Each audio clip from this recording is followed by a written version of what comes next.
문이 열렸다. 찬바람이 잠깐 들어왔다 나갔다. 빨간 코트, 단정하게 올린 머리, 세월이 닳게 하지 못한 얼굴. 서유라였다. 명운의 몸이 먼저 반응했다. 의도한 게 아니었다. 오래된 경보처럼 뇌가 명령하기 전에 눈이 그녀를 찾아냈다. 58. 꺾이지 않았다. 오히려 단단해진 사람의 얼굴이었다. 검은색과 회색이 지배하는 연회장 안에서 그녀의 빨간 코트는 숨길 수가 없었다. 숨기려 하지 않았다는 듯이 처음부터 보이러 온 사람처럼 명우는 시선을 거두려 했다. 그때 보았다. 그녀의 옆 청년이 있었다. 25쯤 되어 보였다. 가슴에 금빛 메달이 달려 있었다. 국제보건대회. 며칠 전 뉴스에서 본 얼굴이었다. 명우는 샴페인 잔을 쥔 손에 힘이 들어가는 것을 느꼈다. 청년의 옆모습, 턱선, 눈 아래 작은 점. 아, 그는 알았다. 알고 싶지 않았지만 알았다. 25년이라는 시간이 그 사실을 지워주지 않았다. 아니, 시간이 지날수록 더 뚜렷해지는 것들이 있었다. 외면할수록 선명해지는 것들이. 저 청년이 그랬다. 병원 앞에서 시동을 걸었던 그날 밤, 차창 너머로 들렸던 울음소리, 태어나지 않기를 바랐던 아이. 그 아이가 지금 이 연회장 안에 서 있었다. 살아서 메달을 달고. 이 이야기가 마음에 드셨다면 좋아요와 구독 부탁드립니다. 구독하시면 업로드될 때마다 가장 먼저 보실 수 있습니다. 댓글로 여러분의 생각도 남겨주세요. 여러분의 반응이 이 이야기를 계속 쓰게 하는 힘입니다. 3시간 전이었다. 비서 김태원이 조심스럽게 봉투를 내밀었다. 오늘 밤 경매, 초청 명단에 없는 분이 한 분 등록됐습니다. 명우는 서류를 검토하던 눈을 들지 않았다. 누구? 서유라 씨입니다. 국제보건대회 수상자 동반 입장으로 등록됐습니다. 수상자 측에서 직접 요청한 거라 저희가 막을 수 있는 상황이. 명운이 손을 들었다. 태원이 말을 멈췄다. 잠시 침묵이 흘렀다. 명운은 서류를 덮었다. 그리고 아무렇지 않은 목소리로 말했다. 그래서 들어오게 두겠습니까? 명우는 대답하지 않았다. 대신 자리에서 일어나 창가로 걸어갔다. 한남동의 밤이 유리창 너머로 펼쳐져 있었다. 불빛들, 움직이는 차들, 아무것도 모르는 도시. 그는 오래 서 있었다. 막지 마. 그게 전부였다. 11월의 한남동은 밤이 되면 다른 도시가 된다. 낮에 소음이 걷히고 그 자리를 고요하고 단단한 빛들이 채운다. 미술관 외벽을 타고 흐르는 조명, 유리 너머로 보이는 샹들리에, 검은 차에서 내리는 사람들의 긴 코트 자락. 이 도시의 밤은 언제나 돈과 취향이 같은 말처럼 쓰이는 곳에서 시작되었다. 차명우는 그 한가운데 서 있었다. 62. 문화재단 이사장. 이 나라 미술시장에서 그의 이름이 들어가지 않는 경매는 없었다. 감정, 기획 후원. 그는 오래전부터 이 세계의 기준이었다. 사람들은 그의 눈썹 하나가 올라가는 것을 보고 낙찰가를 가늠했다. 오늘 밤도 그랬다. 그래야만 했다. 연회장 안은 조용한 긴장감으로 가득했다. 300명이 넘는 인파였지만 목소리는 낮았다. 그것이 이 세계의 예의였다. 명우는 익숙한 얼굴들 사이를 천천히 이동했다. 인사를 받았다. 웃었다. 잔을 기울였다. 아무도 몰랐다. 그의 손이 조금씩 굳어가고 있다는 것을. 유라가 걸어 들어왔다. 빨간 코트가 연회장 안으로 들어오자 몇몇 시선이 자연스럽게 그쪽으로 쏠렸다. 화려해서가 아니었다. 이 공간의 문법을 무시하는 색이었기 때문이었다. 검은색과 진회색과 베이지가 지배하는 이 밤에 그녀의 빨간 코트는 선언처럼 보였다. 나 여기 있다. 청년이 그 옆에서 나란히 걸었다. 두 사람이 만들어내는 공기는 당당하다거나 도전적이라는 말로는 부족했다. 그냥 살아있었다. 25년을 버텨낸 사람들이 내뿜는 온도가 있었다. 그 온도가 연회장 안으로 천천히 번져 들어왔다. 몇몇 시선이 그쪽으로 향했다. 누군가 낮게 속삭였다. 저 청년이 이번에 국제보건대회 금메달 딴 윤재 씨 아닌가요? 옆에 분은 누구지? 어머니? 저 빨간 코트 어디서 본 얼굴인데. 명우는 그 속삭임들을 들으면서도 듣지 못한 척했다. 잔을 들었다. 입술에 가져갔다. 그러나 마시지 않았다. 청년이 고개를 들었다. 그 눈이 잠깐 명운과 마주쳤다. 청년은 피하지 않았다. 명운이 먼저 시선을 내렸다. 그는 잔을 테이블 위에 내려놓았다. 조용히. 그러나 잔 속에 샴페인이 흔들리고 있었다. 그것만은 어쩌지 못했다. 평생 쌓아온 것들이 가장 단단하다고 믿었던 바로 그 밤에 균열은 소리도 없이 시작되었다. 그날도 비가 왔다. 11월이었다. 명우는 그것을 기억했다. 빗소리를 기억했다. 유라의 목소리를 기억했다. 그러나 그녀의 표정은 기억하지 않으려 했다. 25년 동안 그랬다. 목소리만 남기고 얼굴은 지웠다. 그렇게 해야 살 수 있었다. 명훈 씨, 나 임신했어. 그 말이 떨어졌을 때 명훈은 웃지 않았다. 25년 전에 차명훈은 37이었다. 한국 최대 건자재 그룹의 외동딸과 약혼을 앞두고 있었다. 결혼식 날짜는 이듬해 봄으로 잡혀 있었다. 장인이 될 사람은 이미 그를 후계자로 점 찍어 두었다. 모든 것이 계산대로 흘러가고 있었다. 서유라는 그 계산 밖에 있었다. 처음 만난 건 미술 감정 스터디 모임이었다. 유라는 그림을 읽는 눈이 있었다. 말이 적었고 말을 할 때는 정확했다. 명우는 그런 사람을 좋아했다. 아니, 좋아한다고 생각했다. 두 사람이 만난 건 반년이었다. 길지 않았다. 그러나 가볍지도 않았다. 적어도 유라에게는, 명훈에게는 지금 돌이켜보면 잘 모르겠다. 유라가 찾아온 날은 약혼 발표를 한 달 앞둔 저녁이었다. 명훈의 사무실, 빗소리, 식어가는 커피. 명훈 씨, 나 임신했어. 명훈은 의자에 앉은 채 그 말을 들었다. 커피잔에서 손을 떼지 않았다. 표정도 바꾸지 않았다. 그것이 지금 생각하면 가장 잔인한 부분이었다. 놀라지 않았다는 것이. 이미 이 상황을 어떻게 처리할지 계산하기 시작했다는 것이. 그는 천천히 입을 열었다. 정리하자. 유라가 굳었다. 정리? 내가 다 알아볼게. 좋은 병원, 조용하고 깨끗한 데로. 비용은 내가 다 낼 테니까 해외에 나가서 쉬다 와. 한 달이면 돼. 유라는 한동안 말이 없었다. 빗소리만 있었다.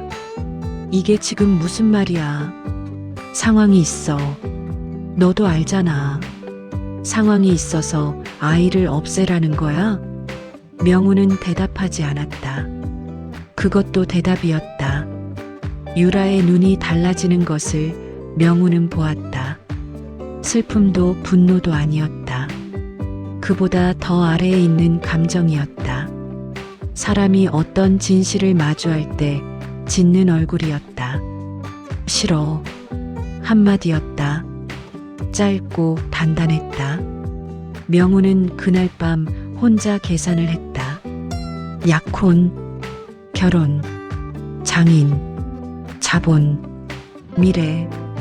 그 계산 어디에도 유라와 아이가 들어갈 자리는 없었다. 아니, 그는 처음부터 자리를 만들 생각이 없었다. 그것이 더 정확한 말이었다. 회유가 통하지 않으면 다른 방법이 있었다.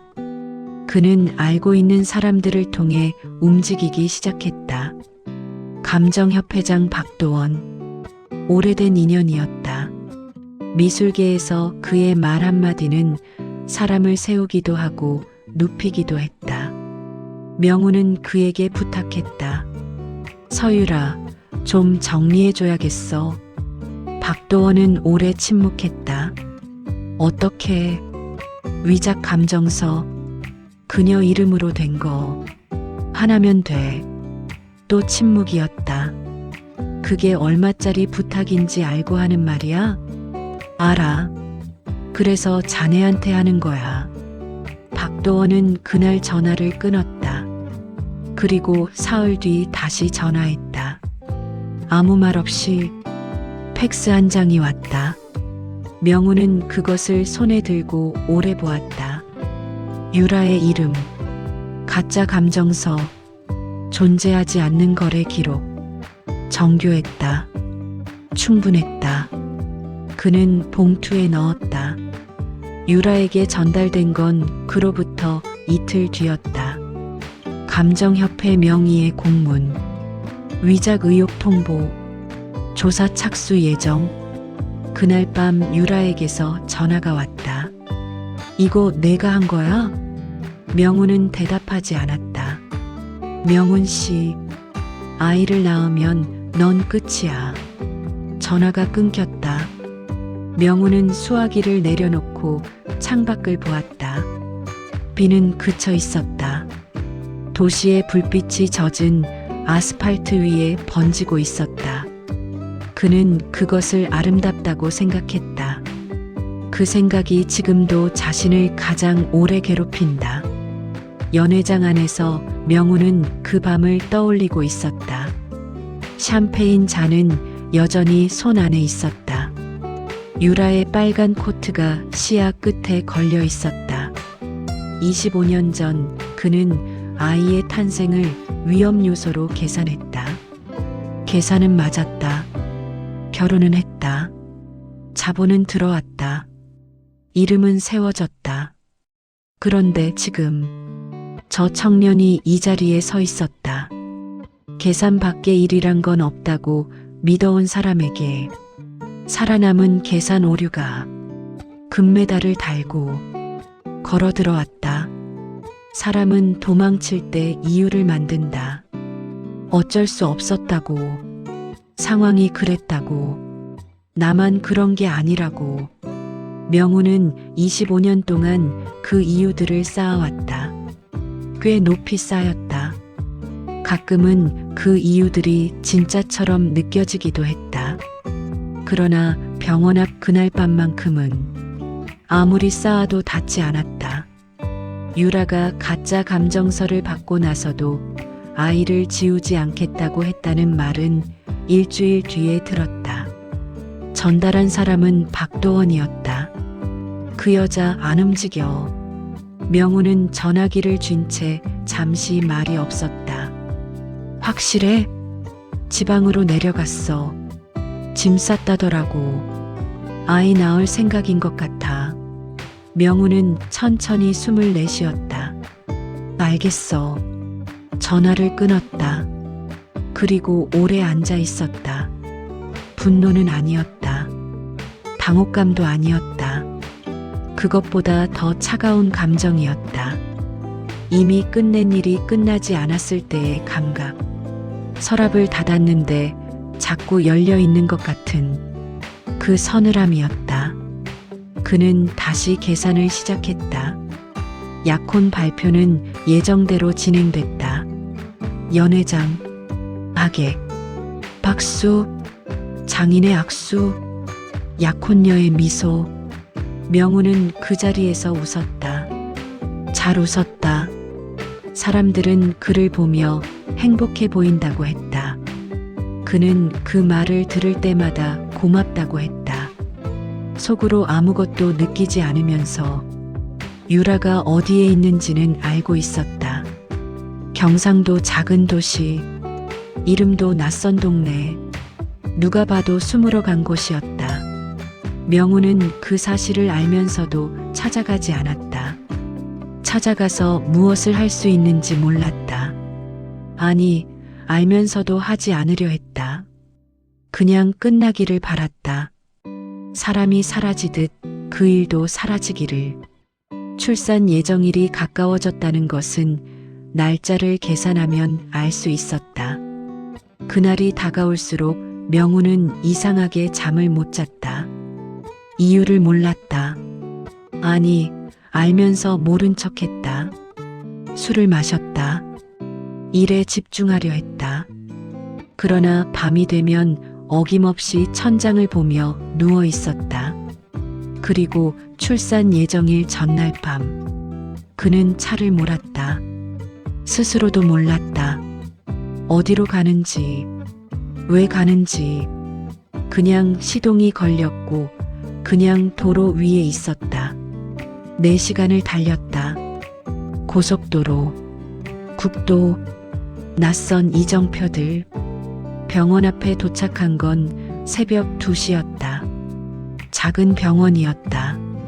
지방 도시의 오래된 산부인과 간판 불빛이 희미하게 켜져 있었다. 주차장에는 차가 몇 대 없었다. 명우는 그중 가장 어두운 구석에 차를 세웠다. 그리고 그대로 있었다. 들어가지 않았다. 1시간이 지났다. 2시간이 지났다. 그는 핸들을 잡은 채 병원 입구를 보았다. 자동문이 가끔 열렸다 닫혔다. 간호사가 지나갔다. 보호자로 보이는 사람이 뛰어들어갔다. 명우는 움직이지 않았다. 새벽 4시가 넘었을 때 전화를 꺼냈다. 유라의 번호를 눌렀다. 신호가 갔다. 받지 않았다. 당연했다. 그 시각에 그녀가 전화를 받을 상황이 아니라는 것을 알면서도 걸었다. 왜 걸었는지 지금도 모른다. 할 말이 있어서가 아니었다. 그냥 뭔가를 해야 할 것 같아서. 그것이 전부였다. 신호음이 끊겼다. 명우는 전화기를 조수석에 던졌다. 그때 들렸다. 병원 건물 안쪽에서 아주 작게 아이 울음소리였다. 유리창 하나, 차 문 하나를 사이에 두고 그 소리가 들어왔다. 명우는 굳었다. 숨을 멈췄다. 울음소리는 짧지 않았다. 처음엔 작다가 점점 커졌다. 세상에 처음 나온 것들이 내는 소리가 있었다. 날 것의 소리, 아무것도 모르는 소리. 그 소리가 새벽 공기를 가르며 퍼졌다. 명우는 그 소리를 들으면서 아무것도 하지 않았다. 손이 시동 키 쪽으로 갔다. 멈췄다. 다시 갔다. 그리고 시동이 걸렸다. 차가 주차장을 빠져나왔다. 백미러의 병원 간판 불빛이 작아졌다. 명우는 그것을 보지 않으려 했다. 그러나 보았다. 작아지는 불빛을, 멀어지는 건물을, 그 안에서 방금 태어난 생명을. 국도로 접어들었다. 속도를 높였다. 라디오를 켰다. 새벽 음악이 흘러나왔다. 그는 볼륨을 올렸다. 더 올렸다. 귀가 먹먹해질 때까지. 그렇게 달렸다. 서울까지 4시간 내내. 아이 울음소리를 지우려고. 그 소리는 지워지지 않았다. 25년이 지나도록 나이가 들수록 사람은 잊으려 했던 장면이 더 또렷해진다는 걸 명우는 나중에야 알았다. 기억이란 건 지우려 할수록 더 깊이 새겨지는 것이었다. 병원 앞 새벽, 아이 울음소리, 그리고 시동을 걸었던 자신의 손. 그것이 오늘 밤 연회장에서 빨간 코트를 보는 순간 다시 떠올랐다. 선명하게 어제 일처럼 어떤 도망은 끝나지 않는다. 발이 아직 그 주차장을 떠나지 못한 것처럼 경상도 끝자락 소도시에는 겨울이 일찍 왔다. 서울보다 2주는 빨리 첫눈이 내렸다. 골목은 좁았고 사람들은 서로의 얼굴을 알았다. 외지에서 온 젊은 여자가 작은 공방을 열었다는 소문은 동네를 한 바퀴 도는데 사흘이 걸리지 않았다. 서유라는 그런 시선들을 견뎠다. 견디는 것 말고는 방법이 없었다. 공방은 작았다. 방 2칸짜리 건물. 앞칸은 작업실, 뒷칸은 살림. 처음엔 작업 의뢰가 없었다. 당연했다. 아는 사람도 없었고 이름도 없었다. 위작 스캔들의 여파는 지방까지 흘러들어왔다. 몇몇은 알아보았다. 모른 척 해주는 사람도 있었고 노골적으로 피하는 사람도 있었다. 유라는 개의치 않으려 했다. 배가 불러왔다. 혼자였다. 윤재가 태어난 건 그해 11월이었다. 산부인과 원장은 나이 지긋한 여자였다. 보호자 없이 혼자 온 유라를 보고 아무것도 묻지 않았다. 그냥 했던 일을 했다. 유라는 그 무심함이 고마웠다. 아이는 건강했다. 울음소리가 컸다. 유라는 그 소리를 처음 들었을 때 한동안 아무 말도 하지 못했다. 눈물이 났다. 슬퍼서가 아니었다. 너무 살아있어서였다. 이 소리가 이 세상에 존재해도 되는 소리라는 것이, 그 당연한 사실이 당연하지 않게 느껴졌다. 간호사가 아이를 안겨주었다. 유라는 오래 안고 있었다. 밤이 문제였다. 아이는 2시간에 한 번씩 깼다. 유라는 자는 것인지 많은 것인지 모를 날들을 보냈다. 낮에는 아이를 등에 업고 복원 작업을 했다. 의뢰는 적었다. 동네 절에서 낡은 불화 한 점, 노인이 가져온 가족사진 몇 장, 그것으로 한 달을 버텼다. 돈이 부족했다. 자존심이 남아있었다. 2가지를 동시에 지키는 건 불가능에 가까웠다. 유라는 자존심을 조금씩 쪼갰다. 동네 시장 국밥집에서 저녁 설거지를 도왔다.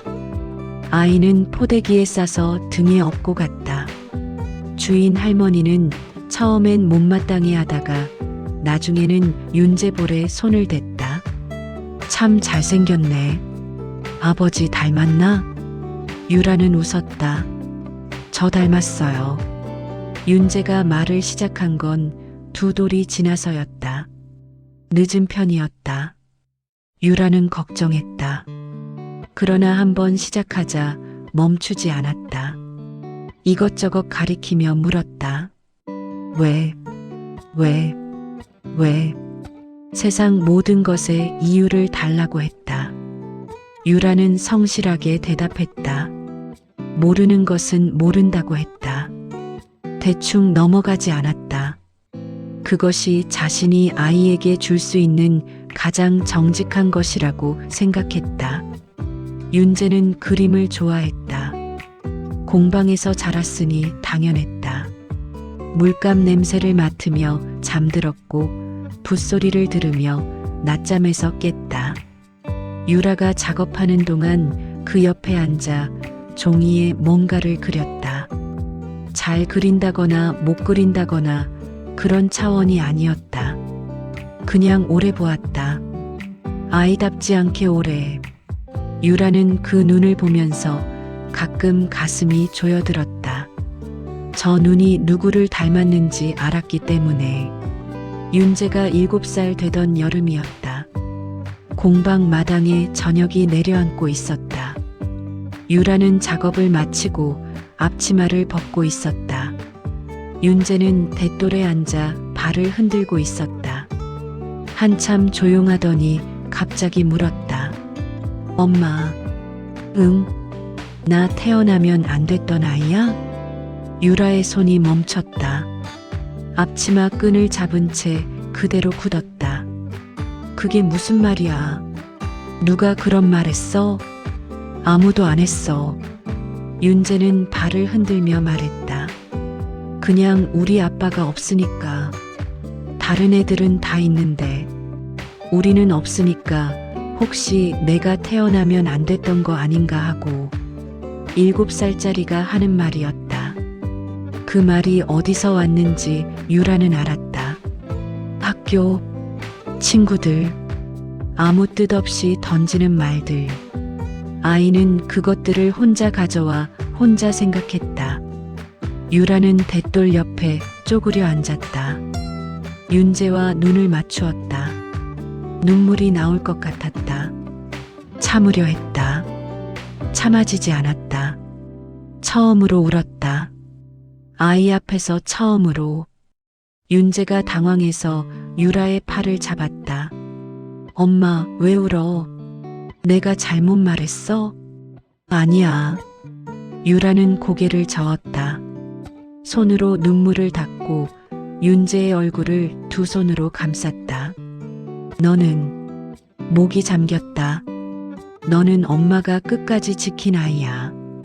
윤재는 그 말의 뜻을 다 알지 못했다. 그러나 유라의 두 손이 얼마나 따뜻한지는 알았다. 그리고 그 손이 떨고 있다는 것도 알겠어. 윤재는 작게 대답했다. 그리고 유라의 어깨에 머리를 기댔다. 그 여름 저녁 이후로 윤재는 다시는 그 질문을 하지 않았다. 대신 더 오래 공방에 남아 있었다. 유라 옆에서 작업을 보았다. 손이 가는 대로 붓을 잡았다. 12살이 되자 유라는 본격적으로 가르치기 시작했다. 복원은 지우는 일이 아니라는 것을, 찢어진 자리를 감추는 것이 아니라 그 자리와 함께 살아가는 일이라는 것을. 윤재는 그것을 기술로 배우기 전에 몸으로 먼저 알고 있었다. 태어난 날부터 사람이 죽으면 물건이 남는다. 일기장, 편지, 오래된 사진, 그리고 가끔은 살아있는 동안 끝내 꺼내지 못한 것들이 남는다. 말하려 했으나 하지 못한 것들, 버리려 했으나 버리지 못한 것들. 박도원은 그런 것들을 금고 안에 넣어두었다. 25년 동안 감정협회장 박도원이 심장마비로 세상을 떠난 건 10월 초였다. 향년 71, 재임 기간 23년. 한국 미술 감정 역사의 절반이 그의 이름과 함께였다. 부고가 나가자 업계 전체가 조용해졌다. 그런 사람이었다. 장례는 사흘이었다. 사람들이 왔다 갔다. 꽃이 쌓였다. 명운도 왔다. 잠깐 고개를 숙이고 갔다. 두 사람 사이에 어떤 역사가 있었는지 아는 사람은 많지 않았다. 유품 정리를 맡은 사람은 이수연이었다. 38.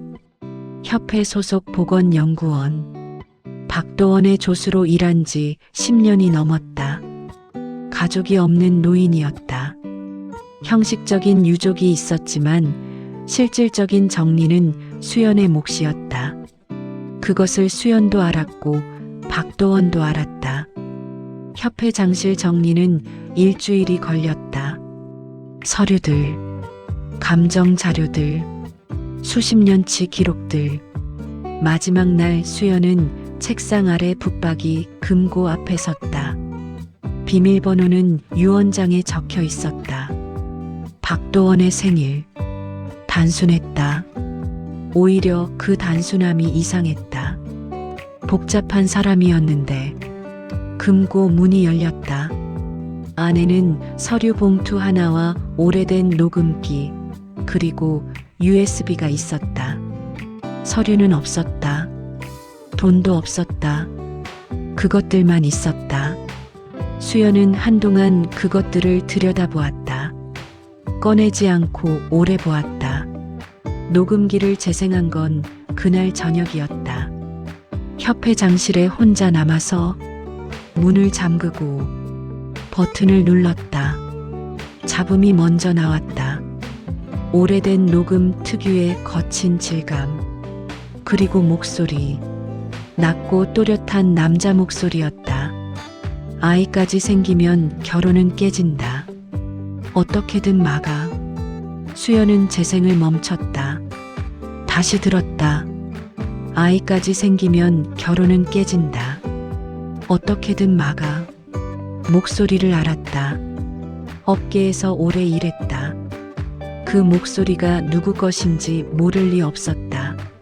차명훈, 문화재단 이사장, 이 나라 미술시장의 기준. 수연은 재생을 멈추고 USB를 컴퓨터에 꽂았다. 파일이 2개였다. 하나는 음성 파일. 녹음기 내용과 같았다. 더 길었다. 중간중간 박도원의 목소리도 들어갔다. 두 사람이 대화를 나누는 내용이었다. 날짜는 25년 전. 다른 하나는 문서 파일이었다. 열었다. 출력된 문자 기록이었다. 병원 관계자에게 보낸 것으로 보이는 번호.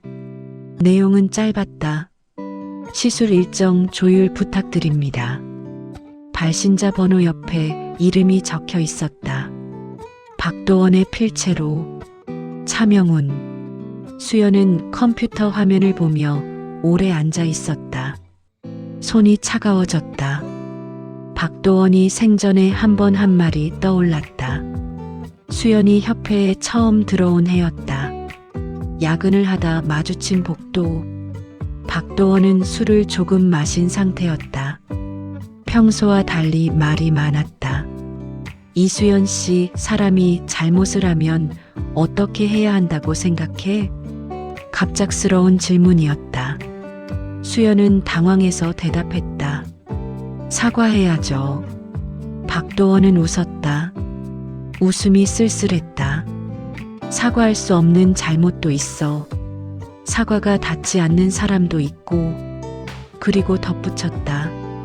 그 여자한테는 내가 빚진 게 있어. 누구를 말하는지 묻지 못했다. 분위기가 그랬다. 박도원도 더 말하지 않았다. 수연은 그 말을 잊고 있었다. 그날 밤 금고 앞에서 다시 떠올리기 전까지 서유라라는 이름을 찾는 데는 시간이 걸리지 않았다.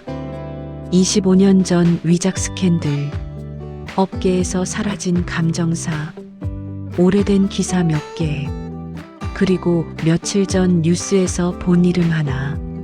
국제보건대회 금메달, 윤재, 지도자 서유라. 수연은 그 기사를 다시 읽었다. 경상도 소도시의 작은 보건공방. 혼자 아이를 키우며 20년 넘게 같은 자리를 지킨 여자. 그 여자가 키운 아들이 금메달을 땄다. 수연은 한동안 기사 속 공방 사진을 보았다. 낡은 간판, 페인트가 벗겨진 외벽. 그 안에서 25년을 버텨온 사람. 박도원이 금고에 봉인해 둔 것이 무엇을 위한 것이었는지 수연은 알 것 같았다. 공방을 찾아간 건 그로부터 열흘 뒤였다. 미리 연락하지 않았다. 해야 할지 말아야 할지 몰랐다. 그냥 갔다. 기차를 탔다. 버스를 갈아탔다. 골목을 걸었다. 공방 문은 열려 있었다. 안에서 작업 소리가 났다. 수연이 문을 두드리자 유라가 고개를 들었다. 처음 보는 얼굴이었다. 경계하는 눈이었다. 누구세요? 감정협회에서 왔습니다. 이수연이라고 합니다. 유라의 눈이 좁아졌다. 협회? 그 단어만으로 충분했다. 유라에게 그 단어가 어떤 의미인지 수연은 알고 있었다. 할 말 없어요. 박도원 협회장님 유품 정리를 했습니다. 유라의 손이 멈췄다. 박 선생님이 지난달에 돌아가셨습니다. 침묵이 흘렀다. 수연은 가방에서 봉투를 꺼냈다. 두툼했다. USB와 녹음 파일, 사본, 문자 기록 출력본이 들어 있었다. 유라 앞에 내려놓았다. 금고 안에 있었습니다. 25년 동안 유라는 봉투를 보았다. 집어들지 않았다. 뭐가 들었는데요? 수연은 잠시 망설였다. 그리고 말했다. 협회장님이 끝까지 갖고 계셨습니다. 버리지 않으셨어요. 그 말만 했다. 더 설명하지 않았다. 설명할 필요가 없다고 생각했다. 봉투 안에 있는 것들이 스스로 말할 것이었다. 수연이 나간 뒤 유라는 오래 봉투를 앞에 두고 앉아 있었다. 열지 않았다. 그날 밤도 열지 않았다. 다음 날 아침 윤재가 서울에서 내려온다는 연락이 왔다. 경매 초청장이 왔다고 했다. 같이 가줄 수 있냐고 했다. 유라는 전화를 끊고 봉투를 집어들었다. 천천히 열었다. USB를 꺼냈다. 컴퓨터에 꽂았다. 재생 버튼을 눌렀다. 목소리가 흘러나왔다. 25년 전의 목소리가. 유라는 끝까지 들었다. 한 번도 멈추지 않고. 경매는 예정대로 시작됐다. 조명이 낮아지고 사회자의 목소리가 연회장을 채웠다. 첫 번째 작품이 스크린에 떴다. 17세기 네덜란드 정무라. 추정가 8억. 패들이 올라갔다. 숫자가 올랐다. 사람들은 집중했다. 명우는 아무것도 보이지 않았다. 유라와 윤재가 어디 앉았는지 알고 있었다. 왼쪽 중간열. 윤재는 정면을 보고 있었다. 유라는 핸드백을 무릎 위에 올려두고 있었다. 그 안에 무엇이 들었는지 명우는 몰랐다.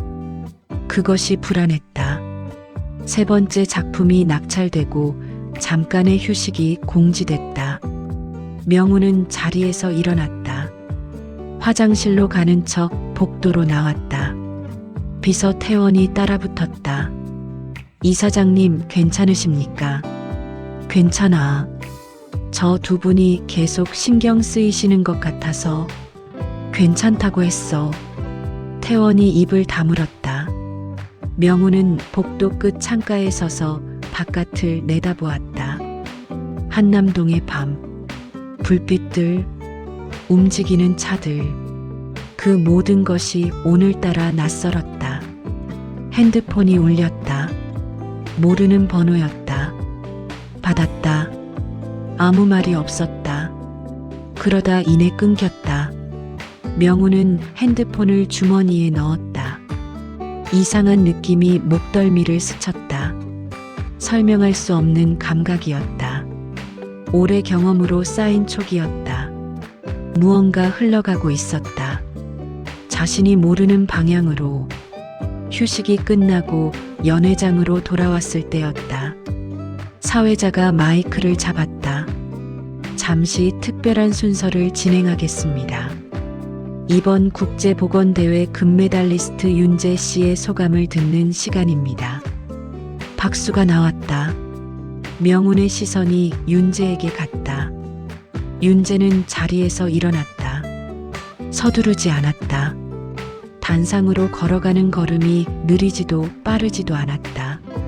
마이크 앞에 섰다. 객석을 한번 훑었다. 그 눈이 명운의 자리를 지나쳤다. 지나친 게 아니었다. 멈췄다가 지나갔다. 명우는 등줄기가 서늘해지는 것을 느꼈다. 연회장 대형 스크린이 켜졌다. 사진이 뜰 것이라고 생각했다. 수상 장면이나 복원 작품이. 그런데 아무것도 뜨지 않았다. 스피커에서 소리가 흘러나왔다. 잡음, 오래된 녹음 특유의 거친 질감, 그리고 목소리. 아이까지 생기면 결혼은 깨진다. 어떻게든 막아. 연회장이 굳었다. 300명이 동시에 숨을 멈추는 것 같았다. 샴페인 잔을 들던 손들이 멈췄다. 대화가 끊겼다. 누군가 옆 사람과 눈을 마주쳤다. 눈을 피했다. 목소리는 계속됐다. 그 아이는 태어나면 안 돼. 정적이었다. 완전한 정적. 명우는 자리에 앉아 있었다. 움직이지 않았다. 움직일 수가 없었다. 자신의 목소리가 이 공간을 채우고 있었다. 25년 전의 목소리가. 그것을 300명이 듣고 있었다. 태원이 옆에서 낮게 말했다. 이사장님. 명우는 손을 들었다. 아무 말도 하지 않았다. 윤재가 마이크를 잡았다. 저는 태어나면 안 될 존재였답니다. 목소리는 낮았다. 떨리지 않았다. 그것이 더 무거웠다. 연회장 안 누군가가 작게 숨을 들이켰다. 윤재는 서두르지 않았다. 객석을 보았다. 한 사람 한 사람을 보는 것처럼 천천히. 그리고 가슴에 달린 메달에 손을 가져갔다. 금빛 메달. 국제보건대회. 그것을 천천히 풀었다. 단상 앞 테이블 위에 올려두었다. 소리가 났다. 작은 소리였는데 연회장 전체에 울리는 것 같았다. 그래도 저는 태어났습니다. 짧았다. 그게 전부였다. 명우는 그 말을 들으면서 자신의 손을 내려다보았다. 테이블 위에 놓인 손. 아무것도 쥐고 있지 않은 손. 25년 전 시동키를 잡았던 손과 같은 손이었다. 스크린에 두 번째 파일이 재생됐다. 병원 관계자에게 보낸 문자 기록이 화면에 떴다. 글씨가 컸다. 연회장 어느 자리에서도 읽을 수 있는 크기였다. 시술 일정 조율 부탁드립니다. 발신자 차명훈. 누군가 자리에서 일어났다. 한 명이 아니었다. 여러 명이었다. 수군거림이 시작됐다. 낮았지만 번졌다. 물이 스며들듯 연회장 전체로. 한쪽에서 플래시가 터졌다. 기자였다. 언제 들어왔는지 몰랐다. 한 명이 아니었다. 태원이 명훈의 귀에 바짝 붙었다. 지금 나가셔야 합니다. 명훈은 움직이지 않았다. 유라를 보았다. 유라는 자리에 앉아 있었다. 단상을 보고 있었다. 명훈 쪽을 보지 않았다. 볼 필요가 없다는 듯이, 이미 할 것을 다 했다는 듯이. 그 옆모습이 25년 전 사무실에서 정리하자는 말을 들었을 때의 얼굴과 달랐다. 그때는 무너졌다. 지금은 아니었다. 윤재가 단상에서 내려왔다. 테이블 위에 메달은 그대로였다. 가져가지 않았다. 명우는 그 메달을 보았다. 조명을 받아 빛나고 있었다. 아무도 손대지 않는 그 자리에서 태원이 다시 말했다. 이사장님. 명우는 천천히 자리에서 일어났다. 연회장 안 시선이 일제히 그쪽으로 쏠렸다. 플래시가 다시 터졌다. 누군가 낮게 웅성댔다. 명우는 고개를 들지 않았다. 걸었다. 문 쪽으로. 등 뒤로 연회장의 소음이 커졌다. 자신의 이름이 들렸다. 몇 번. 여러 입에서. 그는 돌아보지 않았다. 복도로 나오자 찬 공기가 덮쳤다. 명우는 잠깐 멈췄다. 등 뒤 문 너머로 연회장 소음이 울렸다. 그 안에 자신의 목소리가 아직 남아 있었다. 그 아이는 태어나면 안 돼. 25년 전의 목소리가 오늘 밤 이 건물 안에서 죽지 않고 살아 있었다. 그는 다시 걸었다. 그러나 이번엔 어디로 가야 하는지 몰랐다. 다음 날 아침 6시였다. 명우는 잠을 자지 않았다. 소파에 앉은 채 밤을 넘겼다. 불을 켜지 않았다. 한남동 자택 거실. 창밖으로 서울이 천천히 밝아왔다. 도시는 어제와 같았다. 같은 건물, 같은 도로, 같은 불빛들. 그러나 어제와 같지 않았다. 핸드폰은 새벽 내내 울렸다. 확인하지 않았다. 테이블 위에 엎어두었다. 진동이 끊겼다. 다시 시작됐다. 끊겼다. 다시 시작됐다. 그 패턴이 반복되다 새벽 4시쯤 잦아들었다. 명우는 그 침묵이 더 무서웠다. 포털 첫 화면에 이름이 올라온 건 자정이 넘어서였다. 태원에게 문자가 왔다. 헤드라인 나왔습니다. 확인 부탁드립니다. 명우는 한참 뒤에 핸드폰을 들었다. 기사는 이미 수십 개였다. 문화재단 이사장 차명훈, 친자 출생 방해 의혹, 경매장서 터진 25년 전 녹음 파일 차명훈 육성 공개, 금메달리스트 윤재, 생부 앞에서 메달 내려놓다. 명우는 기사를 끝까지 읽지 않았다. 첫 줄만 읽어도 충분했다. 이사회 소집 통보가 온 건 오전 8시였다. 발신인은 이사회 의장이었다. 문자 한 줄이었다. 오늘 오전 10시 참석 바랍니다. 명우는 그 문자를 보고 오래 앉아 있었다. 50평생을 경영해온 사람이었다. 이사회가 어떻게 흘러가는지 누구보다 잘 알았다. 10시 소집, 짧은 통보, 의제 없음, 그것만으로 충분했다. 결론은 이미 나 있었다. 그는 자리에서 일어나 욕실로 갔다. 샤워를 했다. 면도를 했다. 평소와 같은 순서로 넥타이를 맸다. 거울을 보았다.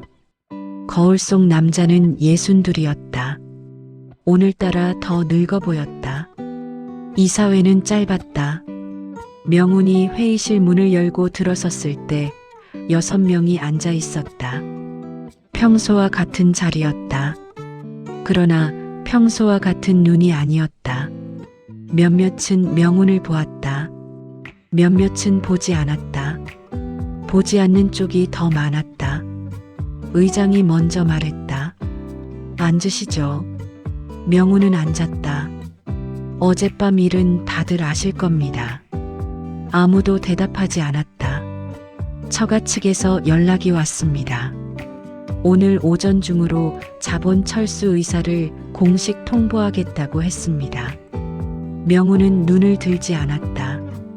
재단 운영 구조상 처가 자본이 빠지면 알아요. 명훈이 말을 끊었다. 조용했다. 다 알고 있어요. 의장이 잠시 멈추었다가 말을 이었다. 이사장직 사임서를 오늘 중으로 제출해 주시면 됩니다. 절차는 저희가 조용히 처리하겠습니다. 조용히. 그 단어가 명훈의 귀에 걸렸다. 평생 이 세계에서 살아온 방식이었다. 조용히 처리하고 조용히 덮고 조용히 넘어가는 것. 그 방식으로 올라왔고 그 방식으로 쌓았다. 그런데 지금 그 방식이 자신을 향했다. 알겠습니다. 명훈은 자리에서 일어났다. 아무도 잡지 않았다. 재단 로비를 나오는데 카메라가 기다리고 있었다. 기자 셋, 카메라 둘, 명우는 멈추지 않았다. 고개를 숙이지도 들지도 않은 채 걸었다. 질문들이 날아들었다. 차 이사장님, 녹음 파일 사실입니까? 윤재 씨가 친자라는 거 인정하십니까? 25년 전 출생 방해 시도에 대해 하실 말씀이. 차 문이 닫혔다. 소음이 잘렸다. 태원이 운전석에 앉아 있었다. 출발해야 하는지 물어보지 않았다. 그냥 시동을 걸었다. 명우는 창밖을 보았다. 기자들이 차를 따라 몇 걸음 뛰다 멈췄다. 처가에서 공식 자본 철수 통보가 온 건 오후 2시였다. 팩스 한 장이었다. 법무팀을 통한 공식 문서. 건조했다. 감정이 없었다. 20년 결혼이 팩스 한 장으로 끝나는 것은 아니었지만 그것이 시작이라는 것은 알았다. 아내에게서는 연락이 없었다. 명우는 연락하지 않았다. 할 말을 몰랐다. 아니, 할 수 있는 말이 없었다. 변명은 사실이 아니었고 사과는 닿지 않을 것이었다. 그 사이 어딘가에 있어야 할 말을 명우는 가지고 있지 않았다. 오후 늦게 명우는 혼자 차를 몰았다. 어디로 가는지 몰랐다. 그냥 달렸다. 도로 위에서 생각했다. 이사장, 재단, 자본, 이름, 그것들이 지금 순서대로 무너지고 있었다. 평생 쌓아온 것들이 쌓은 순서의 역순으로 무너졌다. 나중에 쌓은 것부터. 그런데 이상하게 그것이 가장 아프지 않았다. 가장 아픈 것은 따로 있었다. 차가 어느 순간 낯선 도로 위에 있었다. 명우는 표지판을 보았다. 한남동이 아니었다. 강을 넘어 있었다. 자신도 모르게 그는 차를 세웠다. 한강변이었다. 강이 어두웠다. 물 위로 불빛들이 번졌다. 명우는 핸들에 이마를 댔다. 병원 앞 그날 밤이 떠올랐다. 아이 울음소리, 자신의 손, 시동. 나이가 들수록 사람은 잊으려 했던 장면이 더 또렷해진다. 그것은 잔인한 방식으로 사실이었다. 60이 넘어 그 밤이 37보다 더 생생했다. 소리까지 들렸다. 새벽의 차가운 공기까지. 명우는 오래 그 자리에 있었다. 강물은 말이 없었다. 저녁 뉴스 헤드라인은 하나였다. 차명훈 이사장 정격 해임 문화재단 후폭풍. 앵커의 목소리는 건조했다. 명우는 호텔방 침대에 앉아 그것을 보았다. 자택으로 돌아가지 않았다. 돌아가도 있을 사람이 없었다. 화면 속 자신의 이름, 자신의 얼굴. 25년 전 그 말. 명우는 리모컨을 들었다. 껐다. 어두워진 화면에 자신의 얼굴이 비쳤다. 그는 그것을 오래 보았다. 몇 달이 지났다. 세상은 빠르게 다음 뉴스로 넘어갔다. 차명훈이라는 이름은 포털 실시간 검색에서 사라졌다. 사람들은 잊었다. 아니, 잊은 척했다. 이 세계가 원래 그랬다. 다음 스캔들이 오면 이전 것은 묻혔다. 명우는 묻히는 것을 느꼈다. 그것이 편하지 않았다. 경상도 소도시에 첫눈이 내린 날이었다. 명우는 렌터카를 골목 입구에 세웠다. 차에서 내리지 않고 한참 앉아 있었다. 골목 끝에 공방이 보였다. 낡은 간판, 페인트가 벗겨진 외벽, 유리창 안으로 불빛이 새어나왔다. 25년 만에 찾아온 곳이었다. 아니, 사실은 처음이었다. 병원 앞까지는 왔었다. 그러나 공방에는 한 번도 오지 않았다. 유라가 어디에 사는지 알면서도, 윤재가 어떻게 자라는지 알면서도 오지 않았다. 올 자격이 없다고 생각했다. 아니, 그 생각조차 사치였다. 그냥 오지 않았다. 오늘은 왔다. 왜 왔는지는 몰랐다. 문을 두드렸다. 안에서 작업 소리가 멈췄다. 잠시 후 문이 열렸다. 윤재였다. 명운을 보자 굳었다. 놀라지는 않았다. 언젠가는 올 것이라고 생각했다는 듯한 얼굴이었다. 그것이 명운에게는 더 무거웠다. 예상된 사람, 예상된 방문. 그러나 환영받지 못한. 들어오세요. 윤재가 먼저 말했다. 명운은 들어섰다. 공방은 작았다. 작업대 위에 복원 중인 그림이 펼쳐져 있었다. 오래된 유화, 군데군데 찢기고 바랜 자국이 있었다. 그 옆에 붓들이 나란히 놓여 있었다.